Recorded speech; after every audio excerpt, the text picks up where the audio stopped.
au niveau du Congo, on peut se poser la question de la moralité. Est-ce que justement, c'est pas Brad, comme vous l'avez souligné, est-ce que c'est pas plutôt brader les ressources ou essayer de négocier d'une certaine manière la paix? Est-ce que justement, il n'y a pas peut-être un intérêt prédateur peut-être des États-Unis? On peut se poser légitimement la question. Mais encore une fois, les pays africains sont sous pression.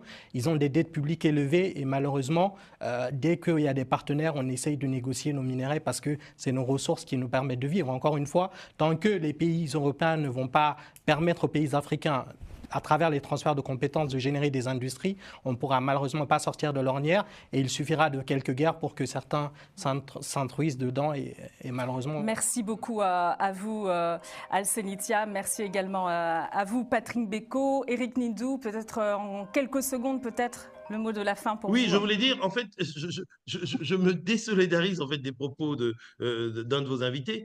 Il ne faut pas faire le parallèle avec la situation ukrainienne. En Ukraine, il y a un pays qui est un des belligérants à l'arme nucléaire, c'est la Russie. Donc, je veux dire, ça donne une autre dimension. Ici, au Congo, il y a eu un vote à l'unanimité du Conseil de sécurité, où l'agresseur a été désigné.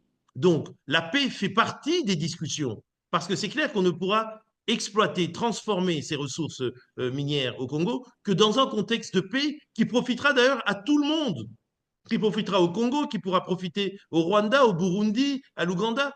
Et c'est ce que le Congo veut, un contexte de paix pour qu'on puisse travailler. Et ce qu'on ne veut pas et ce qu'on veut qu'il cesse, c'est que le Rwanda se nourrisse de la contrebande et du vol de nos minerais. Et c'est pour ça que le Rwanda fomente et entretient un contexte d'instabilité et d'insécurité à l'est du Congo. Donc, la dimension sécuritaire fait partie des discussions, mais il ne faut pas penser absolument à une question de deal. Nous ne travaillons pas dans une question de deal. Nous travaillons avec une nouvelle administration américaine à qui on pose, si vous voulez, les termes du débat pour leur dire vous avez un rôle à jouer dans le monde, venez, impliquez-vous, et vous vous impliquiez déjà à l'époque de Biden. Puisque Biden a réussi à avoir deux cessez-le-feu. Donc c'est important. Sortons de l'illusion du deal par rapport au Congo. Merci à vous, Éric Ndou. Je rappelle que vous êtes le directeur de la cellule communication du président de la République démocratique du Congo, Félix Tshisekedi. Merci à vous, messieurs Patrick Beko et Alceni Thiam. Merci pour votre participation. Merci également à Romain Cléco de Manqué pour la réalisation.